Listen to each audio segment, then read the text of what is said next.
Un dîner avec Darwin de Jonathan Silvertown. Voilà un ouvrage passionnant qui apporte des réponses génétiques à notre éternelle perplexité devant les allergies, les intolérances alimentaires, les inclinaisons vers certains types de régimes et la capacité de tolérer ou non l'alcool. Il s'agit d'un ouvrage érudit qui demande un peu de concentration, c'est certain, mais l'auteur a un sens de l'humour qui fait penser à celui de Roy Lewis, l'auteur de Pourquoi j'ai mangé mon père.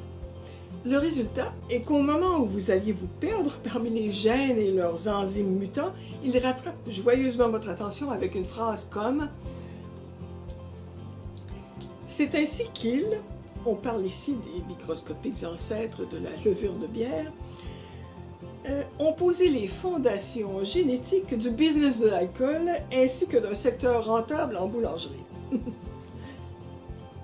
En gros, et en autant que j'ai bien tout compris, l'humanité est constituée de plusieurs formules génétiques croisées entre elles. C'est pourquoi si vous devenez complètement saoul après un petit verre d'alcool ou si vous êtes intolérant au lactose, c'est que l'ADN transmis par vos ancêtres ne s'est pas allongé de l'allèle qui fait en sorte que vos amis peuvent courir les vins et fromages alors que vous, non.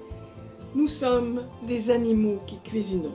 Nous sommes des Occidentaux du 21e siècle.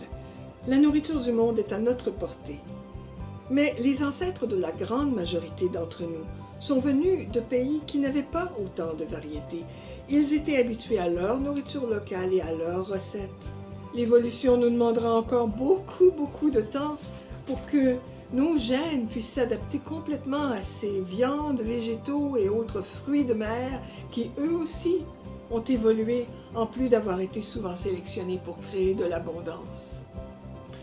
C'est un livre fascinant, dont la table des matières rappelle le Guide alimentaire canadien.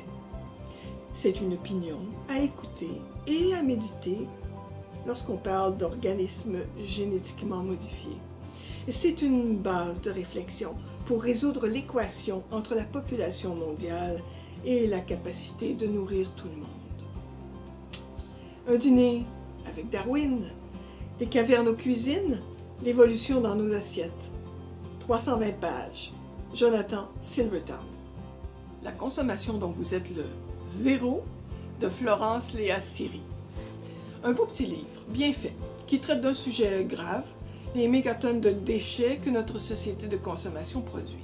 Il s'agit en fait d'un guide pratique. Si vous êtes comme moi et que vous songez de plus en plus souvent à ne pas acheter un autre bidon de lessive, mais bien à réutiliser le dernier pour embouteiller le savon à lessive fait maison, eh bien vous trouverez la recette dans ce petit livre. C'est aussi un livre bien documenté, avec des statistiques qui font froid dans le dos, mais qui vous feront redresser les épaules et retrousser vos manches pour commencer ne serait-ce qu'une toute première initiative. Comme c'est tout à fait terrifiant de renoncer à la facilité de notre mode de consommation et de suremballage, Florence Léa pondère chaque page de propos rassurants.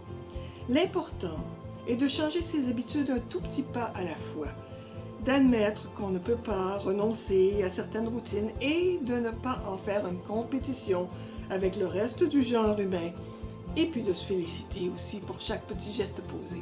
Alors allez-y, empruntez le livre à la bibliothèque, notez une ou deux recettes, comme les cotons cirés qui remplacent les pellicules plastiques, ou bien les allumes-feu faits de mousse de sécheuse, et prenez de nouvelles habitudes, une à la fois. Vivre le zéro déchet dans le plaisir. Pourquoi pas? La consommation dont vous êtes le zéro. Petit guide pratique pour s'initier au mode de vie zéro déchet. De Florence Léa Siri, 168 pages aux éditions de l'Homme.